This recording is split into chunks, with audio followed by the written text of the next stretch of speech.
Yep, just like that. It says we're live. So we're on the Facebook, the Books of the Face. Here we are, and I've got a studio full. So I've been teasing this for about a week where I was going to have Roger Allen Wade. First of all, let's get that out of the way. How you doing, Roger?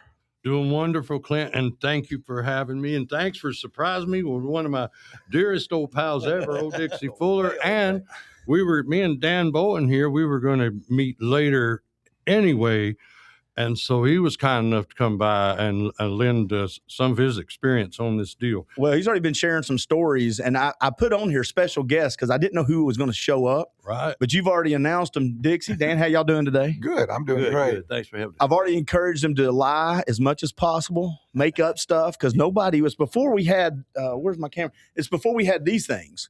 So we can make up whatever we want to because nobody captured. You don't need to lie about Roger. There's so many good stories that are true. Well, that's a great place to start. Roger, my wife's here, though. My wife, Andrea, has joined us. But, yeah, we're going to just tell all the fun, happy stories. You know, that'll fill up most of the time anyway. Yeah, I like those. Well, let's do some background, people who, and we'll give some shout-outs here in a minute, but let's do a background on people who may not know as much about you. Before we talk about music and stories, where'd you grow up? The streets of Brainerd. The streets. Yeah, right there, right by the old Brainerd Golf Course, kind of behind all the old motels, and where Chili's is and Crystal back there behind those things. And it was just idyllic, wonderful, wonderful place to grow up. Went to Brainerd High School? Occasionally. When they made you? Yeah. Where did the love for music come in? Was that an early on thing, or how'd you find that? Yeah, man, there was always music. And Mama was a great singer, and Dad sang about like me. I think you sing pretty good. I got my musical ability from him because he was a great bullshitter, but not a very good singer. But then we grew up listening, Porter and Dolly and Connie Smith, The good stuff. Yeah, man, Love it. and Farron Young, and then we went on, started listening to John Prine and Christopherson and Dylan and all those things. And just, ended up, I wasn't too good. I tried to get me a job or two there, and it never went well. And ended up, I wrote a song about it. It's called The First Time I Saw Waylon. And it talks about, kind of getting in the music business. And I actually thought I had a screw loose there because my dad was like, no, you got 3 kids and you got a good job. I was a milkman down in Happy Valley Dairy. Had every housewife in North Georgia mad because I'd leave it on the shelf till it was green. And then because I was headed home to play that guitar. But anyway, it's like, yeah, you got a job and you got these 3 kids and everything. And you don't know nothing about them. You can't play no guitar. You can't write. You can't sing. And what are you thinking? I said, well, I want to do it. I know I can do it. And then it ended up okay. And he was fine with it once he realized I was serious about it. What does that mean when you get serious about it? How did he know you were serious? When you started taking gigs, getting paid for it, how did he define when you were serious? Just to, for me, because I was more of a writer at that time. And being in the library every day, writing every day, filling up notebooks and, putting in the time and the solitude. And, of course, I did a fair share of carousing, but, my job came first. That was my job. Yeah. And treating it like a job. And it was my life, really. And, I wasn't, goody two-shoes by no means, but got the job done, and he was fine as long as I didn't let it get out of hand. He just wanted to see the work put in, didn't he? He just wanted to see me do good, and you do a lot better, putting pen to paper or picking up a guitar and doing something rather than sitting there and, telling your buddies what you're going to do. And, all this, he didn't buy into that. You are what you do, not what you say. Yeah, he was like, do something, then talk about it. Oh. And he was really, really strong on that kind of thing. Well, you always do, when you started off doing this, were you solo? Did you have a little band? Like a lot of people start off with the garage bands and all that. And while you're talking, I'm going to fix that mic real quick. You're fine. No, yeah, I have a few bands over the years. Dixie's heard them. Oh, yeah. Boy, have I ever. Boy, and some of them were, it was fun and pretty good. anytime I'm in a band, you got a weak link right there. I don't believe that at all. But He surrounded himself with some pretty darn good musicians. Yeah, There's man, no I'm, doubt about it. but it's just, in my place now, I play with my grandson Roland all the time now. He plays a lot without me, but I don't hardly play ever without him. And Roland Dixon, and y'all check him out. But how old is he now? He's like 27, and really, man, he's like my favorite singer. And but yeah, it's fun, just keeping it simple like that. I found out I loved all the bands I got to play with, all the pickers, and all the musical folks loved them. But man, I had enough trouble trying to keep my own ducks in a row, and suddenly when you got a band, you ain't got just your problems, you got everybody's problems. Well, I will say one thing. People in a band have to really know what he's doing, because he never sings the song the same way twice in a row. Exactly. So these guys got to really know what he's up to so they don't screw it up. They had a lot of courage in that. 9 times out of 10, if you've got a set list of what you're supposed to play, you'll get off that real quick and move on to something else. Because you'll read the crowd and go, they don't want this damn song. Oh, really? Oh, And yeah. Roger would have a song list. Yeah, Might as well toss the song list. yeah, once it that gets goes out there. the window pretty quick. That's just to have something in case you go blank there. Like just reminders of what I could do. Yeah, if the flashbacks run out, Yeah. and you have to count on something. Well, real quick, I want to talk about one thing and then want to talk about some of the songs. But I'm always curious. I've had Larry Fleet on. I've had Marty Ray. I've had some other singers on. I had one of the Gatlin brothers on. What is the writing process? Is it an intentional thing? I've always been curious because, believe it or not, I like to write. I used to write a lot of poetry when I was growing up, even in my 20s, and even now, every now and then I'll write something. My grandmother loved to write. But I'm always curious how other people write, especially with your success. Is it intentional? Like, I've got to write today because it's a job, or this thing hits me and I got to sit down and put pen to paper? I don't know how it works for anybody else. I read Dixie's writing. Dixie's a fine writer. Yeah. And there's, a bunch of different ways to write and a bunch of different, genres and styles and, forms. But as for me, I don't have any preconceived notions about it, or I just write down what comes to me. And then, if it's any good, I'll take it and work on it and maybe use it somewhere. And if it's not, I got it anyway. And I've learned to not be too hard on myself, but I've also learned to be hard enough on myself where I'm not, driving everybody crazy about, I got a new one here. What's a man from Nantucket? You'll know it if it's something that you think is really going to. Yeah. And you got to be that much good at self-criticism, but you also don't need to be. It took me a long time. My nephew, Josie Wade, he's a fine artist. And he told me one time, and he was just a little kid then, because I was just sucking the beauty out of everything I was doing. I was just overanalyzing it. And he was like, man, sometimes the painter's just got to know when to lay down the brushes. And I was like, I've never forgotten that. And I think that's as valuable as anything I ever heard about it. Just know when to lay down the brushes. But also, that's always been my problem. But, picking up the brushes can be daunting at times, like picking up a guitar can be daunting. You think, wow, what fun. But then, man, there's just sometimes when you just, you gotta do it even when you don't feel like it. My dad told me that too about practicing and playing. It's just like, it don't matter if you feel like it or not. You got to do it. Feeling's got nothing to do with it. Yeah, you got to get on there and do it. Because you'll draw a blank, from time to time, and you'll wander off. You'll wander away from where you are. And I always loved that about writers. And, Harlan Howard was one of my buddies in Nashville. And of course, he wrote all of Patsy Cline's early songs. But man, he told me one time that he said, it just comes to you. It just comes to you. And, and then you got to add music to the daggone lyrics. And that's do you guys ever listen to back on music? And I don't know how it is, because I've written stuff, and again, a very small scale, but I've done a lot. I can use podcasts as a great example. I've done over 3,000 podcasts, 3,400 and something. And every time I listen back, I hate it. I hate my voice. I hate listening to my own work. And every time I listen to a podcast, I go, man, I should have asked that. I should have done that. Is it hard to listen to your stuff, even if other people love it, and not critique it to the point of tearing it apart? happens every time. Yeah, I could care less. Yeah, but at first, early on, you let it bother you. Early on, you'll let it bother you a little bit. Then you go, hell, wait a minute, this is my damn show. It's my show. And man, it doesn't matter. I mean, But that is true, isn't it, brother? Yeah, I just really have never considered it. Or That's good though.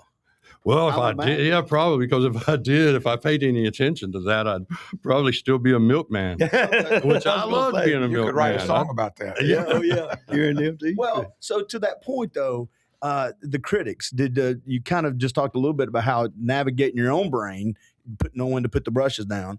The flip side of it is it hard to when you start? I guess when you're younger, do critics when they give you feedback, does it hurt? Is it ego, or in your mind like, nope, I'm doing what I'm doing, screw that, I'm moving on? Whoever For wants to me, pick that one. like for me, like I say, I never even thought about it. I could, You didn't care. I don't even consider it, not enough to even care. And not to diminish what they do, or, I'm sure there's good ones. And it's like anything else, but it has no effect. That's the last thing that it has to stand in line to cross my mind. You won't worry about the critics until you get mainstream and you get up in there, and then all of a sudden you just got through playing Dayton, Ohio, and they wore your butt out, and it was just a horrible review. And you go, hell, I felt like that was a pretty darn good show. And But the crowd liked it. the crowd loves it, But man, the critics are going to be tough on you, and that's when you'll let it bother you a little bit more. When you're young and you're writing good, free folk country rock, you can cut your own road. I think, Roger. Well, two people can sit side by side, and I mean, we could sit here and look at that thing, and both of us have a different thing what it is or what it, and so that's great. At the show you're talking about there could be somebody sitting right by that guy in Dayton, Ohio that loved it. Yeah, having a big time. And it's the same. They're looking at the same thing. It's subjective. It's very subjective. Yeah. And You also had some writing partners you used to love to write with. yeah, I had some good situations. I'd say my friend Deborah Jean Adams was one of my favorites to work with like that. And I haven't got to see her in years. And my dear old pal Tony Stampley that had a stroke, and he's in rough shape. He's a great songwriter, and big shout out to old Tony. But had some good cats came across like that, and old bandmates and all of it. But man, I'm just digging this thing with my grandson and getting to, we get to go play the Sirius XM Outlaw Country Cruise every year with 6 Man. And we're already booked on it again for next year. And this will be 11 or 12, I think. You've done a bunch of them. And that's an honor with him. Yeah, that's an honor to be invited to that doggone Now, thing. Dixie, you were telling me that he was the hardest guy to book and real pain in the ass to work with. No, here's the thing. I guarantee This is you. what I wanted to do, just start trolling. I'll walk out now. All he's got to do is show up, and it's good. It's all good. Now, what was crazy is that when I first took over the booking at Riverbend, I got to looking back on everything, and I looked back and I said, shit, I don't see Roger Allen Wade's name anywhere on here. And I caught him at T-Bone's one night, and I was talking. I said, you know what? I'm done with all that. And I went up there right in the middle of a set and said, you know what? Y'all know you ain't played Riverbend yet. You're playing now. And we played probably 5 or 6 times over the 20 years I did. And it was always an honor, man. Always fun and always good. And he always had a great crowd, sold a lot of beer, just it was a win-win all the way around. We developed a really good friendship.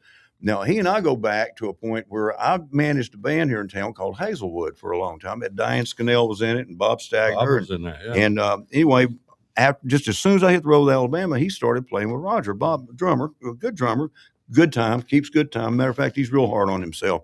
But I said, who are you playing with? He goes, I'm behind a guy named Roger Allen Wade. And that's when I started following him. And that would have been in 83 or 84, I reckon. Wow. Yeah. And why'd you bring that up? Yeah, I know, man. I know. We're telling everybody how old we are. But I've been following him ever since and love every I was bit 14, so I'll just make you feel worse. There you go. I love the music you guys were all putting out there. Thank you very much. Call the ambulance, baby. That is a little painful. But then again, something will happen. Like Shannon and I had a friend from the UK that visited every summer, would come and visit with us. And I took him up. We were hanging around the house, and Shannon said, why don't y'all go ahead and get out of here for a while? So we went up to Cherry Street Tavern to have a drink. I had no idea, but Roger was playing.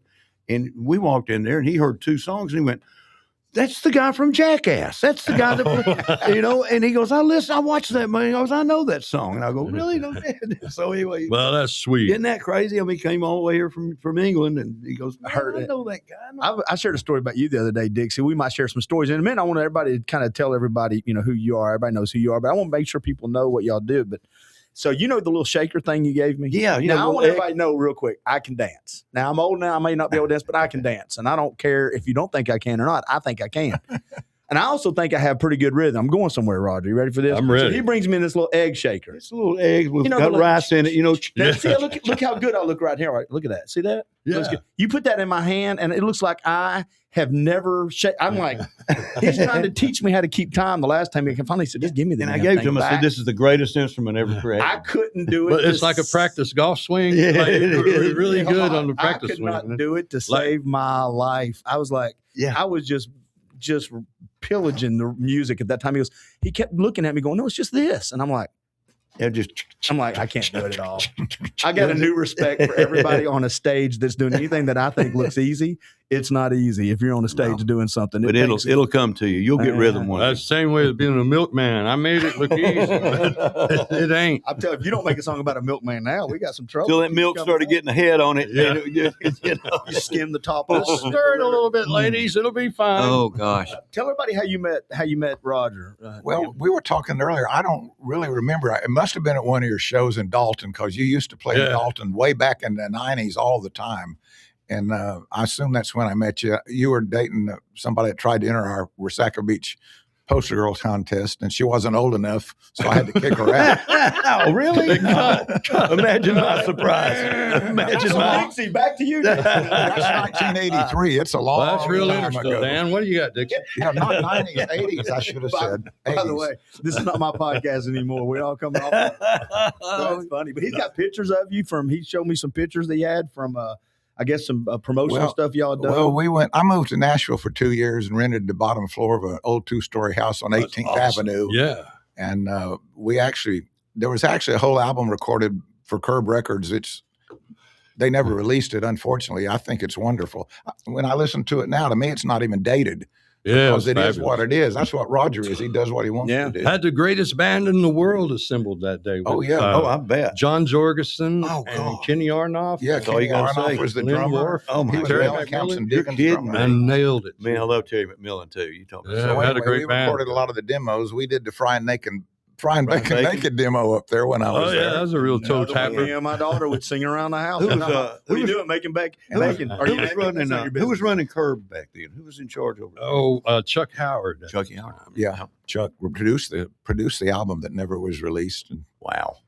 it's a shame. It's just sitting on the back burner. They're getting ready to probably do something with it, I'd say. Yeah, you know how that goes. You never know. Hey, Dixie, get on that mic a little bit and tell everybody what you did, so everybody kind of your background a little bit. I fooled around here in Chattanooga and did some roadie work with Overland Express, and like I say, managed Hazelwood for a while and did all their booking.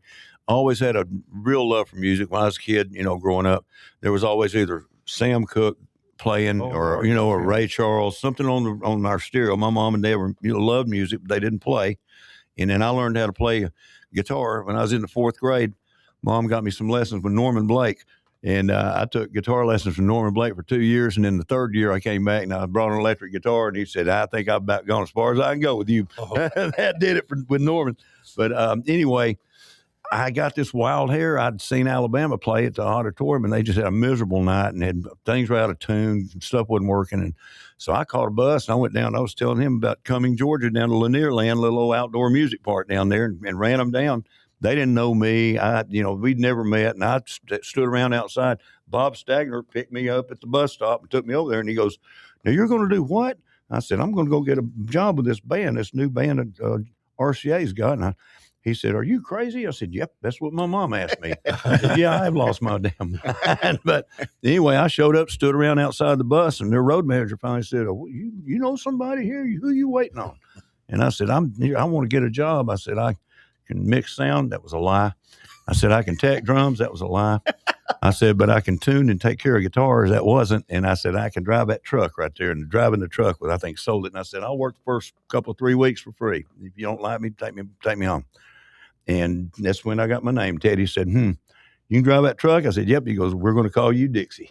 Wow. And you're driving tonight. Wow. So anyway, How sweet. 8 years later, I was with them. Then I ended up with Clint Black, road managing him for a while. Billy Burnett road managed him for a little while. And had a jazz singer from the West Coast, Angela Bofield. I road managed her. But after all that, I came back home and took over the buying at Riverbend. Yeah. And thoroughly enjoyed that. I'd been the Coke stage manager for years. I would take the first couple of weeks of June off, and I'd come home and manage the Coke stage. So all in all, I had about 36 years tied up in Riverbend when we all COVID shut us down, and mismanagement. Was goofy, but still. I've had that conversation with my buddy Styles a couple Yeah, of times. oh yeah, man. It was our board of directors left a lot to be desired. But anyway, that's all gone, and I'm happily retired now. Well, yeah, I'm fishing and enjoying myself. Yeah, you told us you can get 2 lines in the water pretty quick. Yeah, you bet. And I book entertainment up at Brushy Mountain from time to time. I'll book a few. I was just up there this weekend. Yeah, up at the. I didn't go to a concert. We went and took the tour. By the way, you need to tell them to call me. Yeah. Because I've been marketing and advertising my whole life for 30-something years. And their tour's fantastic. But how they got it laid out sucks out loud. Okay. And I can help them. They need some signs.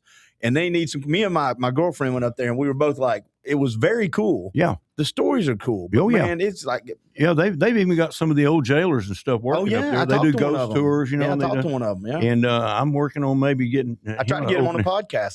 I'm trying to get Roger an opening slot on Jamie Johnson.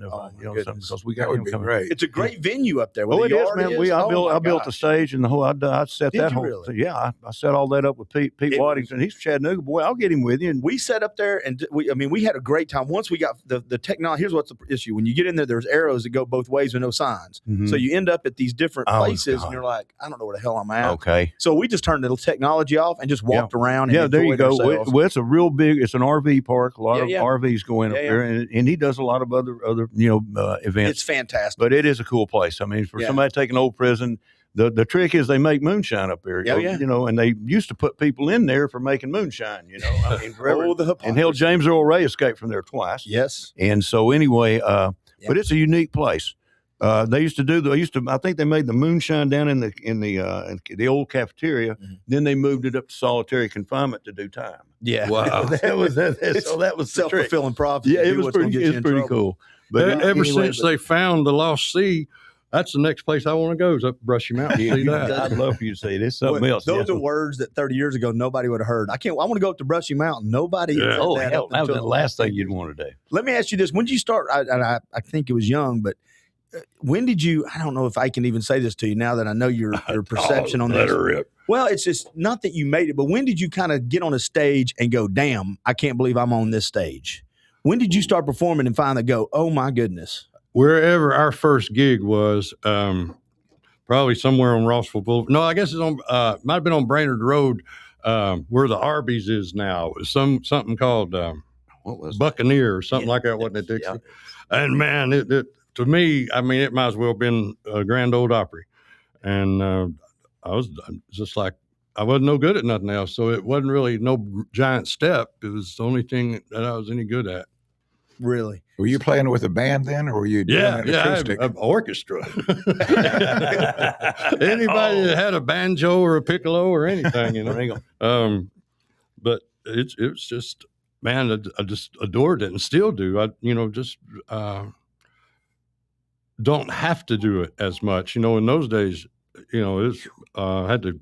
You took it all. You just really had to turn a buck, Yeah. Well, when did you start survival? When did you go from the bar scene and the gig? Because I know that's where I saw you a bunch. Yeah. And we'll give a shout out in a minute to my cousin who is going through stuff, but we'll talk about him in a minute. But when does the stage you got onto that was above that?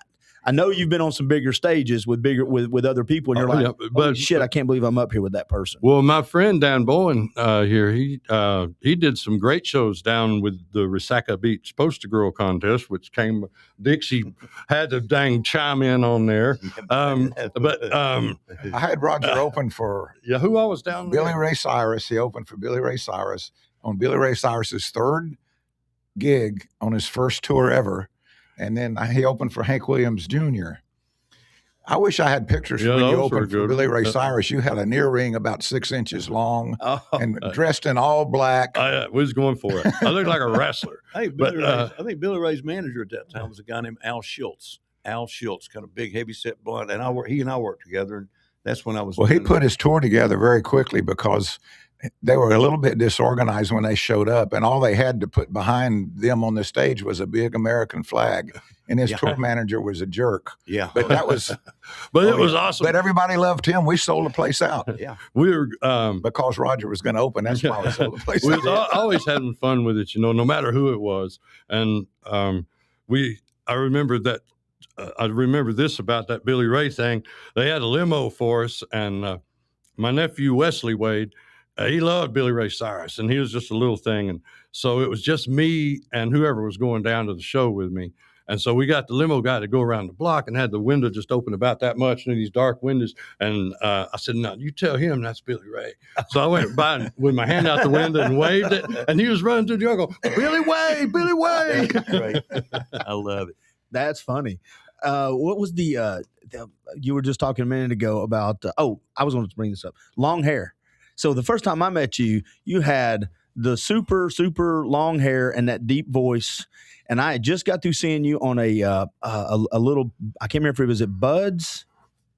God, what was it? I used to go to Bud's a lot. Was it Bud's? You used to play there every Wednesday or something. Every Oh, something. yeah, that was a blast. Out on The old Bay Buds. Highway. Yeah, the real Bud. The old Real Buds. Buds. Yeah. That was the one up closer. That's the one, not the new Buds. That was the Right, smaller yeah. Buds down there near Enterprise Car South, wherever that place is now. Yeah. Yeah, I'll tell you what was funny. Well, Scott Sullivan, God rest his soul. Yeah, we love I went Scott. in there one Wednesday night, and we probably had maybe one or two drinks. And Roger was playing, and I think he had one or two drinks. And for some crazy reason, he wanted to take a break. And he told me, he said, get up here. And he gave me his guitar and said, you play for a little while. That was miserable. I couldn't think of anything to play. And he took a break. He said, I'll be back in a few minutes. 20 minutes later, I'm like, somebody please get Somebody get. How him about back. crowds? Working with these crowds when you go to these bars, when you first started off, were you some rough places? And I'm asking questions like a Yeah. fan. Still is. Yeah. That ain't changed much. But we never really had any, real horror stories, just regular old honky tonk stuff. But we were blessed with, a really circle of good people and just to be in sweet old Chattanooga. That's why, played everywhere and always come home, man. There ain't nothing like sweet old Chattanooga. I got to ask you about some songs. Can I ask you about some songs? Yeah, real man. quick? All right, I'm going to revisit some because I know my daughter is going to watch this later. Shot him in the butt with a BB gun. Where did that I song come from? want to shoot you in the ass with a BB gun. I was yes. Where did and the reason I bring it up is my grandfather passed away when I was in my early 20s. Had the Daisy. This not the one Yeah, you can that's- pump up. Right. Yeah, And my grandmother would go out and get the mail, and he chewed cigars. If my mom watching this, she'll laugh. He would chew cigar, and I'd sit on this little leather front porch with him on the little stoop he had, and she would walk out. Tom Francis. yeah. He'd walk out to the thing, to the mail. She'd walk out to the mailbox, and he'd look at me and wink, and pick up that. Hey, reach over here. Right. I mean, and so when that song came out, it reminded me of my grandfather. Would he shoot it at your grandmother? Right in the butt every time. I saw him do it 2 or 3 times, and she would come up there wailing on him because those things didn't hurt. They didn't go through clothes, certainly nothing not. back that time. No, just enough to get your Just enough to attention, get I your reckon. attention. Make her smack the hell out of him too. So where'd it come from? Where did you do Just trying to write a song less violent than, just if your woman did you wrong or like your grandpa or something, you ain't got to blow up their house or nothing. And you don't have to even go as far as shooting them in the butt with the BB gun. But Get their attention in a good way. yeah. And so that was to encourage less violence, Really? pretty much. You said to lie. You know what? And every man in the world can relate to that stuff. Believe me, I promise you. I didn't know he was going to lie like this. That's a pretty cleaned up version. Other songs you got? What about the Frying Bacon Naked? Of course. Where did that? I mean, we've all done it, but how did you come up with that? Saw it on the bathroom wall at Mayo's on Brainerd Road. It's like Shakespeare had gone there to take a leak and written it on the wall. And I was just blessed to see it. And I just thought, man. I actually was a background singer on that song when we demoed it. Sure was. And that Along with a demo is few my other favorite people. cut ever. And a band called Sugar Britches just recorded that and on their new album. They're awesome. And so, yeah, it's taken a life of its own over the years. It was never released, but they played it for about a year on US 101, and it was very popular. Yeah, it's an anthem. Yeah, I know. If you got your 12-year-old daughter singing it, you will get looks. I will tell Well, you that's that. to encourage safety in the kitchen. There you go. Well, we Everybody are can really relate cleaning to it frying up. bacon naked. We are really cleaning it up at this point. At this point, we sure are. I was going to ask you about some other songs. Let me see if I can think of one. I don't know if I want to talk about that one. Yeah. Oh, I mean, any of them's fine with me. Well, the Butt Ugly Slut, that one. Yeah, and I got to tell you a lot of stories about that, but I can't think of a lie big enough to cover up the next one. That's presentable. Yeah. What song did you write with? Didn't you write Country? Did you write Country State of Mind, or were you With Hank Jr. With Hank Jr. Yeah, man. How'd that come about? I had written it. Well, lived over on Waterhouse Street in East Ridge, and written it on the back porch. And we got a job. We got a gig playing up in Gatlinburg at Duffy's in a little place called Baskin Square, and it wasn't much bigger than the studio. And went up there, and some old guy heard us and went and recorded a session on us. On me, we didn't. The band got to go, but then we had Larry London and I love him. a bunch of those cats, man. Great Pig Robbins, Wow. and had a great band there. What a piano. And recorded a few songs. And the guy came over from next door and heard them. The studio was next to the publishing company, and he signed me as a writer. And this was off the first demo session I did as a writer. I had written it called Volunteer State of Mind. Yeah. For obvious reasons. And it sounded like a bad bread commercial. And it was just hokey as all hell. And it had, my publisher handled Hank's publishing as well, and sent the song over on a big tape, like a bunch of songs, for Hank to listen to. And his manager had said, hey, listen to number 4. That was Merle Kilgore was. Yeah, Merle Kilgore told him, listen to number 4. Because it evidently was a pretty good song, but he screwed up and listened to number 5 or got it wrong and heard my song. Oh, and thankfully he liked turned it to Country State of Mind and put some soul to it. Now, Merle was his daddy's road manager. Yeah. Too, wasn't he? Get on I that like mic a Merle. little. He's a big guy. I knew Merle Dixie, when get on that mic a little bit. Okay, I'm sorry. He was a really big. He was a big guy, but he was sweet as he could be. I knew Merle when I was up there in Nashville for 2 years, and boy, did he have some good stories. Oh my God! King. But also Josh Turner and Chris Jansen just come along and recorded that Country State of Mind, country singers. And then my favorite country singer, old Mark Chestnut, recorded it. Yeah, I like him a lot, man. I'm missing somebody that recorded it. One of my favorite new bands, Red Clay Straws, dropped a they're video good, of that. I like them. Well, that's a good question, and I'm going to go back to how you grew up with some of the family members. That's what we'll do, some name dropping, some brothers, and my cousin, and maybe some other folks. But I ain't too good at name dropping. Well, I've got it written down for us. We already talked about okay. it. But so the new music, whether it's new talent or new music, I tend to be, when I'm talking to my daughter, I'm blessed because she grew up listening to Steve Miller and CCR and Hank. I've got her.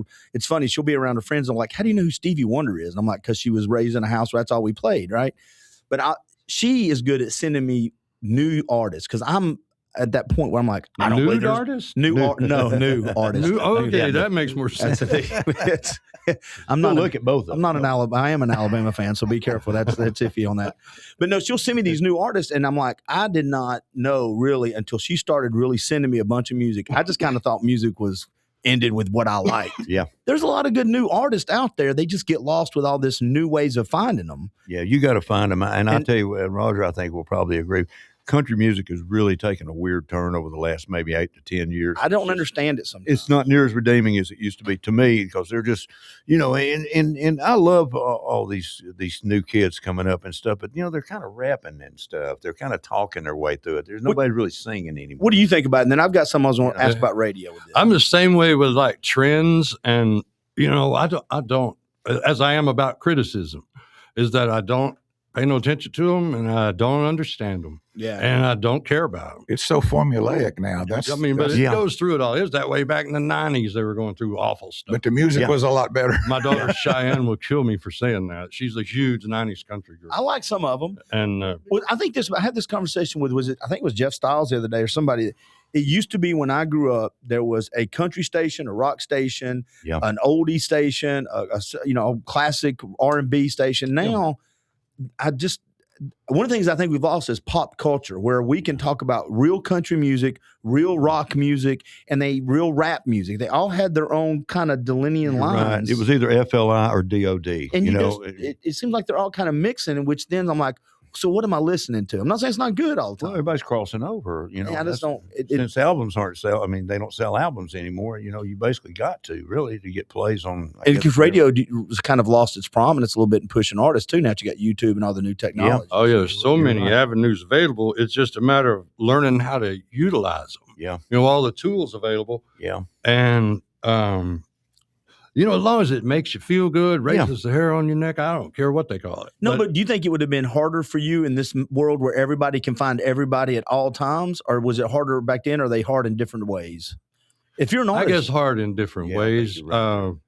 It was primitive. It's amazing how primitive. Like when we started, Oh hell. it's just like even down to doing a honky tonk gig, you had a truckload of crap. Yeah. And you had the soundboard, you had chords running, and you had to set it up, you had to tear it down. Yeah. And now you can do that in No time. 5 minutes. Everything's live. I mean, they have one little thing and you bingo, and you can do your gig. Yeah. And that's just, you know, the tip of the iceberg. But now there's so much competition.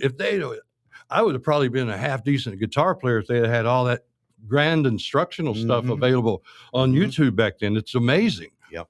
For piano, for anything you want to learn, for science, but now that's so much available, you have to sort through and see what's genuine and useful and what's best for your purpose. Yeah. What's practical? Yeah. What? I mean, how does this work for me? yeah, And you know, something I can put to use. And I use it the same way musically. I love to, you know, try different things, but it's like, you know, am I going to be able to pull that off live? And am I going to, do I dig it enough to put this much time into it? Mm-hmm. And does it raise the hair on my neck? well, and music seems to be one of the few places left. That's kind of why I like having conversations where it's not all. I mean, we're using technology, but there's no purpose for this without us.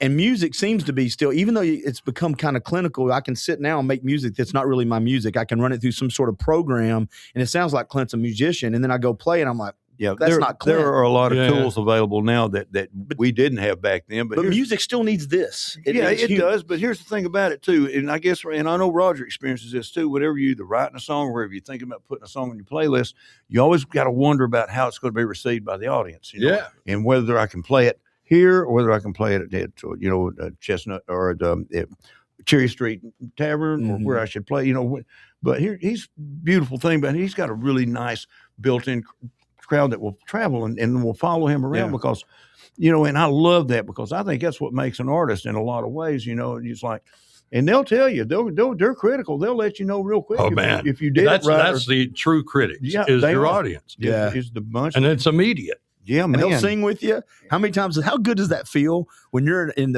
it's all coming together in the sweet spot, and you're singing something, and your ear picks up that hell, they're louder than I am. Oh They're- yeah, he'll stop It feels singing. a lot better than you suck. Yeah, Have you had those play too? something good. Have you guys those? We did it ourselves on some records. You remember that? It was like just have somebody holler. I think I hollered it, like in the chorus of one of those Frying Bacon Neckard or one of them. Yeah. It was like, you suck. And it sounds like it's live and somebody's really That's funny. funny. Have you That's been heckled funny. on stage though? Oh, yeah, man. Yeah. Is I that, love is it. that part of earning you love? Yeah. What the hell? You know, most everybody's well-intended, you know. Nobody's got time, especially at these prices and trying to find parking around here Yeah. or anywhere. You ain't got time to go in there and goof off. Everybody's well-intended. And- Yeah. Well, you know, there's the thing me and Jeff Styles talked about on our podcast Friday, or maybe yesterday. I think it's Friday. We talked about, they call it the blue dot thing right now, where concerts are getting canceled because people can't and aren't buying tickets. I mean, like big concerts, Well, like they big can't players. afford them because they're so daggum. I tell you what, I went outside the box and I bought 2 tickets to go see AC/DC in Atlanta. It's coming up August 27th. And it's been on my bucket list. It's going to be one of the last loud things I do in my life. You know, and I paid a lot of money for that damn ticket. And I thought, what was I thinking? Now that I've had a month or two to think about it, and I thought, God, now I got to go down there and find a place to park and go to the daggum stadium and figure out where my seat is and try to keep from getting a damn DUI. Well, the tickets are consolidated through 1 or 2 places now too, so it's kind of a monopoly, Yeah, or it is. monopolistic You got way. Ticketmaster and Live Nation Live owns most Nation. of the venues. They And they're wrestled it all related between the to two each of them. other. And that killed me at Riverbend trying to book entertainment for Riverbend because here's the thing. Chattanooga was right in between Atlanta and Nashville and Knoxville, and those are all big stadium plays. And they don't want to send their artist to Riverbend where somebody can buy a 9-day ticket for $58 when they're going to pay $120 for a ticket in Atlanta for one show that night. And so the management and the booking agencies go, it's just not a good play for us. And you go, well, why not? Hell, because it's about something. They're measuring success. On a different podcast, I've had it before. We'll talk about what the riders look like when these bands come to town and what they demand from you. I love those things sometimes. Did you demand stuff when you went to certain places? Did you demand maybe a beer or something, or like I don't remember you demanding. He only liked yellow M&Ms. Got to have charcuterie. I can't spell it. I don't want to ask for it. We never did demand nothing. No, to answer your question honestly, I don't reckon we ever demanded for yellow M&Ms. But one time, I got to tell this story on my brother. This we did. My buddy Danny Shirley and them were playing something down in Walker County at that convention center. It's to get coats for little kids and stuff, or and I was supposed to go down there and sing with them, and so we went in the dressing room. It was me and my brother Richie, your buddy, and my nephew, his son Russell, I believe was with us. Might have been Wesley, but we walked in the dressing room, man. There's just sandwich stuff and like all kinds of snacks and cookies, and man, we were just like, man, this is awesome. So they went and did their show, and I had to open, so I'm just standing around after my show, and we're in there after Danny and the boys go on stage. We're like, well, shoot, they just left it. Yeah, let's eat. No, we took it with us. Yeah, and so I never got to tell Danny that, but I'm sure he's wondering what happened to his ham salad. But sorry, man. It was great. Times were hard in those days. By the way, Rita Haskew's just said that's my hero right there. Love Rita. Yeah. We love Rita. She makes the world a better place. She does. She does. And she's been through it. She's been through it. She's a survivor, man. I love her. I love her so much. Yeah, I've got one of these days, and she wouldn't mind at all. One of these days, I'm going to do a podcast where we'll share Dr. B stories. Gosh, I want to be here for that. Listen, I would love. I worked with him for about 10 or 12 years, and man, that guy. Oh, me. What are some of the greatest stories on the planet? That's my hero too. I'd laughed harder at that man than a whole bunch of things. I played golf one time. One of my clients was Battlefield Golf and Country Club, and I was a sales rep. So we were going to go play golf with Gesselbrecht. I think he was the owner. I can't remember. It was me, him, Dr. B, and I think Quake or somebody. And I wasn't a golfer. I was playing rugby. So there can't be two different sports. Unless I can beat you with the damn club, it's no fun to me, right? So I'm learning how to play golf. And me and Quake had gone down to Moccasin Bend and practiced. And then we go out. Thank you, Rita. And then we go out. And so we practiced the day before, and I was doing pretty good. I was like, I'm going to be all right. So the next day we show up, and from the first tee, I don't know why I hit last. It put all this pressure on me because Dr. B couldn't hit it far, but he's straight. Quake was pretty good. The owner, of course, that's all he did was damn play golf. He's down. And I get up, man. I about kill 3 people this way. I pop it straight up. About the 4th time, Dr. B has given me tips, and I'm taking more dirt than I am ball with me every time. And finally, about the 3rd time I'd been in the fairway, about the 3rd time I'd tried to do this, I'm 7 shots in. And Dr. B finally goes, shit, just stop. Call the turf team, and you're driving the cart the rest of the time. People coming behind trying to fix it. He goes, you're not playing golf anymore the rest of the day, or we're not going to get this client. I'm like, well, that was my last time. It's a tough game, man. That's a good pep talk. No, he just told me to stop. He goes, man, you're driving the cart from this point forward. What was it growing up over those brothers you had? Oh, man. Rough? Yeah, we were just hillbilly boys. Because you mentioned Richie. Yeah. That guy's taking a lot of money for me to keep my car working over the place he helps with. He's a jewel, one of the finest men I know. I'm proud of him. And we just grew up. It was fishing and baseball and, just fighting and rock and roll and country. And now, is your cousin, is it your cousin or your nephew? Is it Johnny? Is Johnny Knox? Johnny Knox. No, he's my first cousin. First cousin. Okay. Now, I don't know the relationship. His mom and my mom are sisters, and they're the only 2, Mm-hmm. And so we were all really close. His mom, Lemoyne, my Aunt Lemoyne, she had Lynn and Kristen, and Lynn lives here in Chattanooga, and Kristen lives in Seymour and up around Knoxville. And, of course, PJ lives out in L.A. And then my mom, the other sister, Phyllis, Aunt Phyllis, as Lynn calls her, she had Robbie, the ugly one, and then me, the smart, handsome one, and then Rhonda, my sister, who still lives here in East Ridge, Yeah. and then my little brother Richie. And so we were the 7 of us remained very close. And Robbie and I get to go play golf with Kristen and her husband, our cousin Danny. And we'll be playing again here soon as I get my health back.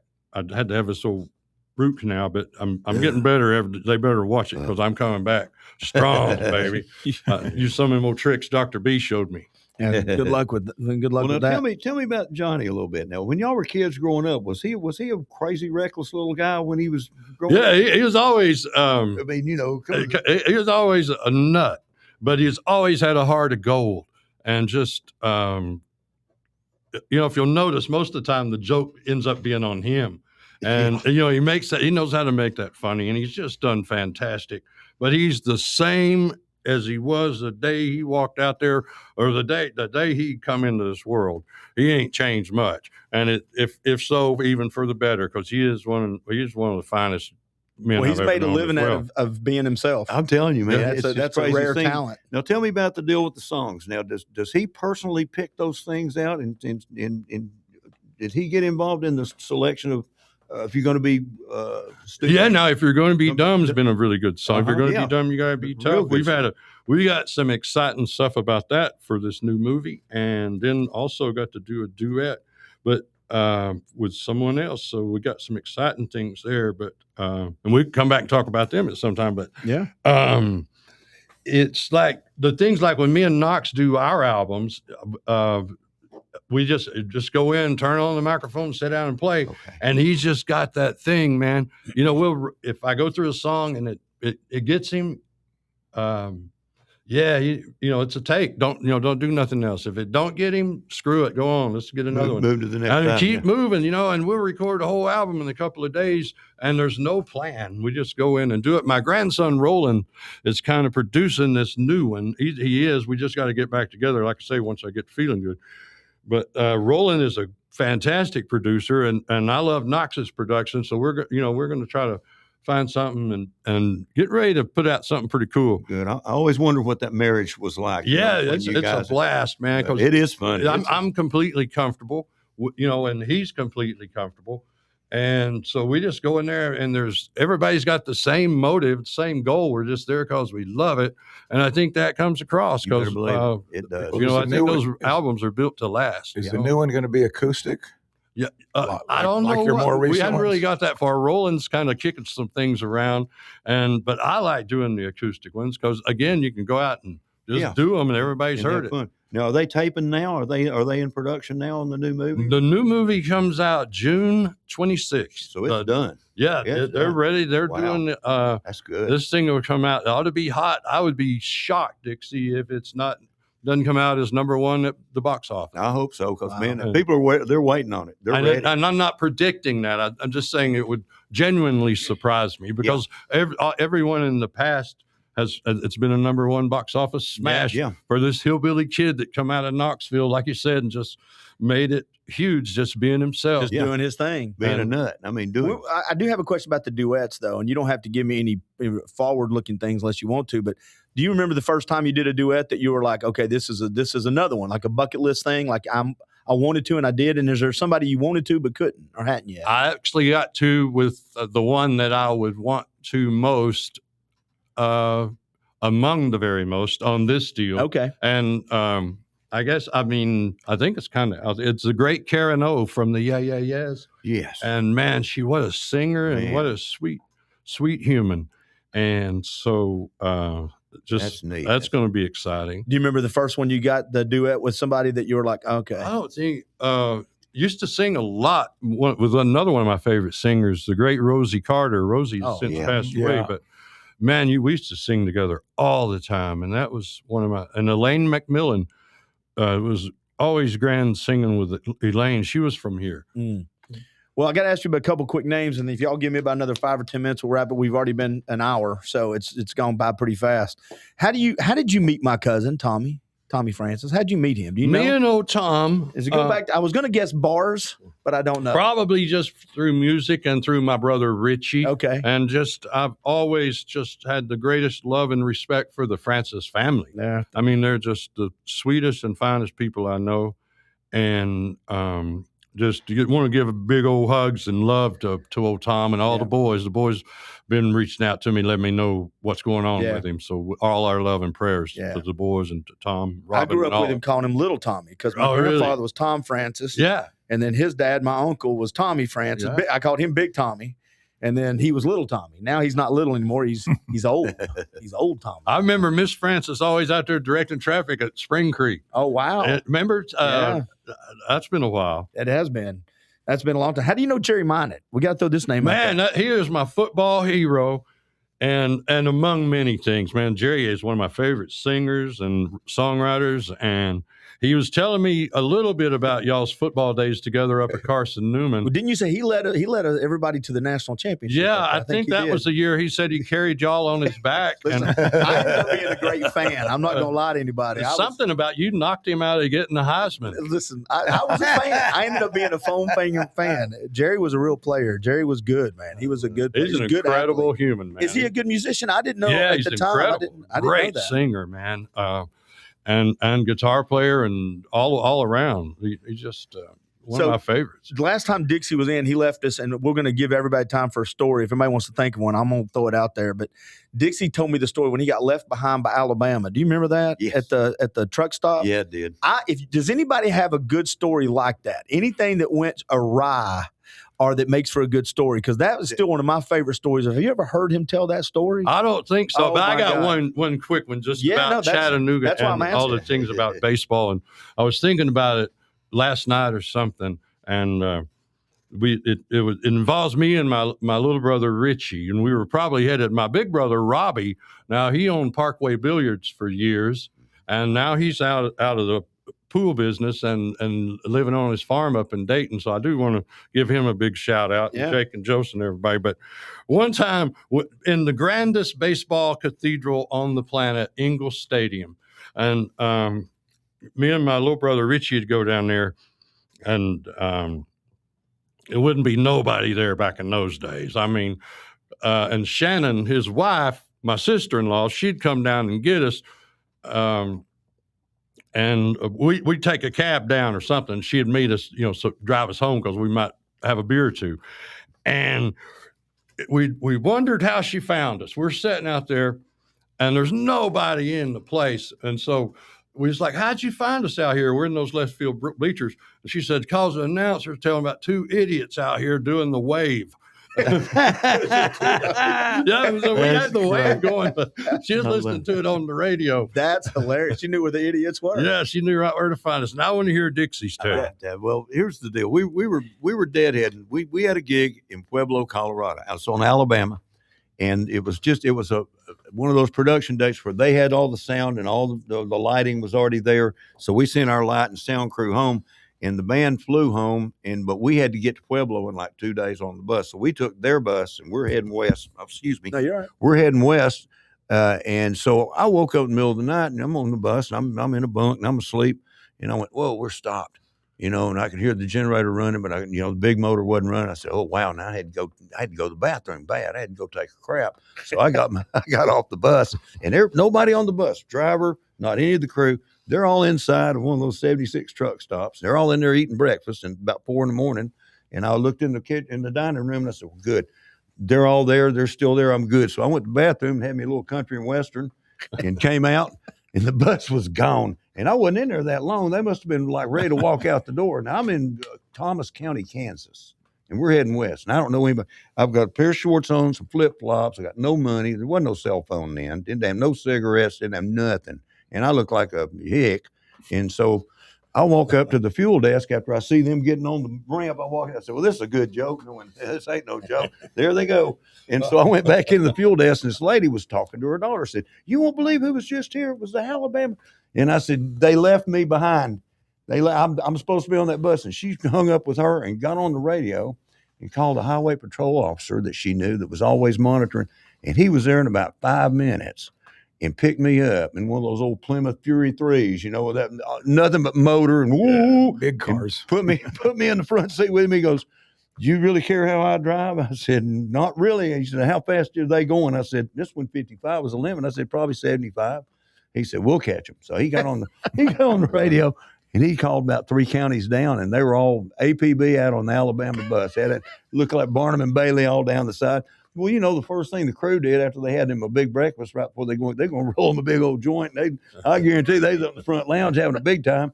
And I'm in the front seat of a police car. We're chasing them down. And all of a sudden, there's like 20 cops around the bus. And Danny Love, our driver, he's dropping Marshall Tucker band. So where he came from.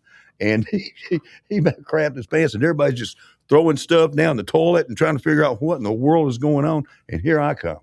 And so anyway, they all got signed autograph pictures and stuff, and they gave me one of their hats, and they had a picture of me with about 30 cops with my hand behind my back like I was under arrest. They pulled them over. I was scared to death. And there was no way. They thought I was still in my bunk asleep with my curtains How drawn. fast was that guy going? Oh, we got up to about 130 miles an hour. Yeah, man. I'd never been that fast legally. Happy to see it. And he had his lights going. Everybody's getting out of our way. Did you say there's a picture of that down in the Alabama Hall, the museum down there? Yeah, there is. There is. Yeah, that's funny. I do a little workshop down at Macaulay School, a music workshop for some kids that every year, once a year I do it. And so anyway, I took them all down to the Alabama Museum. That's just one of my favorite stories getting left behind. You got a story you want to share? A short one. Yeah, go for it. We're going to wrap it up with this. Back when I went to Nashville for 2 years to try to help Roger's career, I guess you'd say. And we did a lot of demos. That's where we did Frying Bacon Naked. And if you're going to be dumb, you got to be tough and stuff like that. And I can't remember this lady's name, but we had a friend that was up there in my place. And Roger and I and another guy wanted to go out, but we didn't want her to go with us that night for whatever the reason was. So I locked her in the house when we left. Do you remember her name? I don't remember her name. So anyway, I locked her in the house, and you couldn't unlock it. You had to have a key inside or outside. So we come back, and she's sitting there under a tree.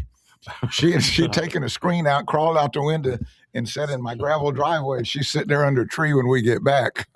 I bet she was happy, wasn't she? One time, I don't know if she was happy or not. Tell one more, but from back in those days, we were down there. Dan used to get us to go down to do the Frank Brown Songwriter Festival every year. Oh yeah, down in Gulf Shores. So Back to Floribama. They just get you put in bars, satellite bars all around the festival thing. So they put us way down in, I forget where it was, like a couple of beaches down one night to do a show.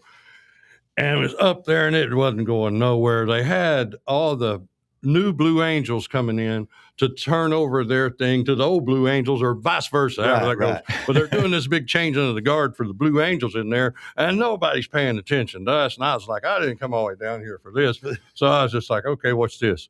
So I can whip anybody in here. Man, it just got quiet. I bet that put a stop to it. And then it hit me. I said, man, I hope they know I'm joking. Yeah, no doubt. But it quieted down and we had a great show. Now, that's a great event, isn't it? That Songwriter thing. My daughter, Shandy, she is really bewitched with the great songs. We had one guy even donated a limo one year. Like a week or so. It's a wonderful event. They still have it. Dan took us down there a bunch of years, man. We had a ball. That's cool. I'd love to go. I've never been, but I sure would like to go down there and hang. You know what I think? I know you guys are super busy, but I could actually see where we just do this more often and bring people in. I think it would be fun. Yeah. Because I've watched this pretty good. And after y'all get really comfortable, y'all start doing the interview, and I could probably just walk out and watch this on Facebook Live. Yeah. Well, I'll tell you, anybody that's ever been in the music business has tons of stories they can tell. Some they don't need to tell. But you must not be worried about your ratings if you do something like that. But I guarantee we bring some doozies in. It's personal entertainment for me. I love doing this stuff, and it's great conversation. It would behoove you to bring Danny Shirley in here and let him tell you. Listen, I got a chair right there. Look at that. I've got an empty mic He might want his charcuterie back. I got to learn to spell it before I can get it for him. There you go.